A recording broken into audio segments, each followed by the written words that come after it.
नमस्कार, मी गजानन धुमाळ पाटील नांदेड लोकसभा मतदारसंघातून अपक्ष म्हणून उभा राहिलो आहे।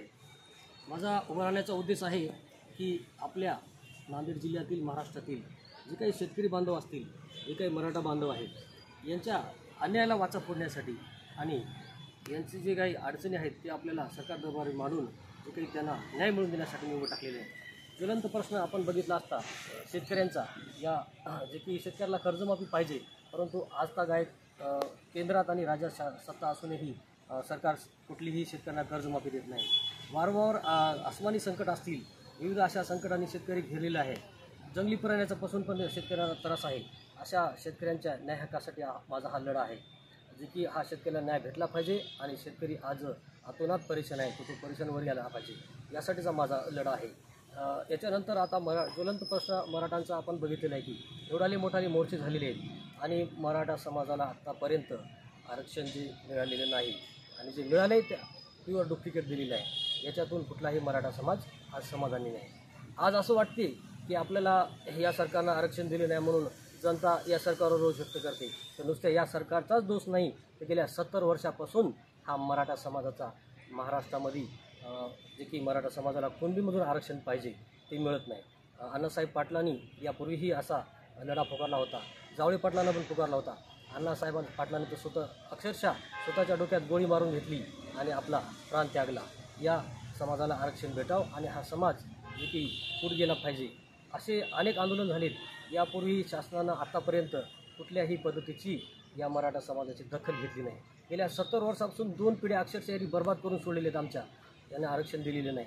ज्या काही कुणबी महाराष्ट्रात नोंदी, जसे विदर्भामध्ये मराठा समाज कुणबीत नोंद झालेले आहे, जे की तुमच्या इतर महाराष्ट्रामध्ये पण कुणबी नोंदी सापडलेल्या आहेत आणि ते कुणबीमध्ये गेलेले आहेत, परंतु मराठवाडा आणि इतर जे काही महाराष्ट्र आहे याच भागातल्या कुणबी नोंदी सरकारने दाबून ठेवल्यात।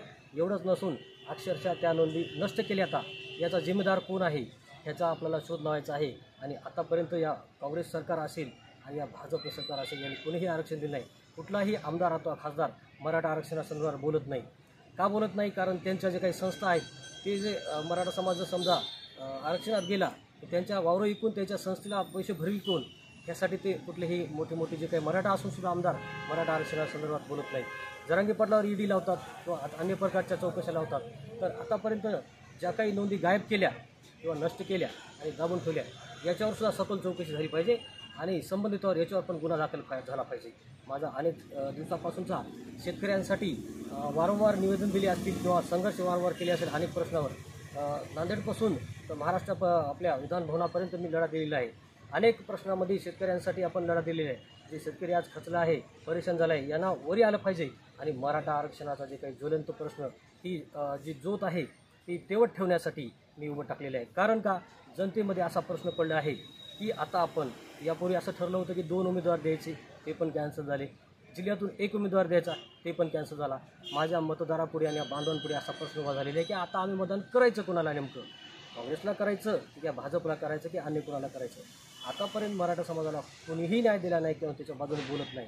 तर हा माझा मराठा बांधवांसाठी कायमचा लढा असेल। मी कधीही याच्यानंतर आधी पण मी आंदोलनात गेलेलं आहे, वारंवार गेलेलं आहे, त्याच्यानंतर पण जाईल आणि हा लढा कायम ठेवील आणि शेतकऱ्यांसाठी मी वारंवार झगडेल, झुंजेल आणि हा माझा कायम लढा ठेवून मी सगळ्यांना न्याय मिळवून देण्यासाठी, जनतेसाठी हा माझा पक्षामध्ये अपक्ष उभं टाकण्याचा निर्धार आहे आणि यातून मला प्रेरणा भेटलेली आहे। मी जनतेचा न्याय ह्याच्यासाठी झुंजेल, झगडेल आणि जनतेला न्याय मिळवून देईल, हा माझा मानस आहे, असं मी माझ्या 2 शब्दांमध्ये मांडणी करतो। जय हिंद, जय महाराष्ट्र।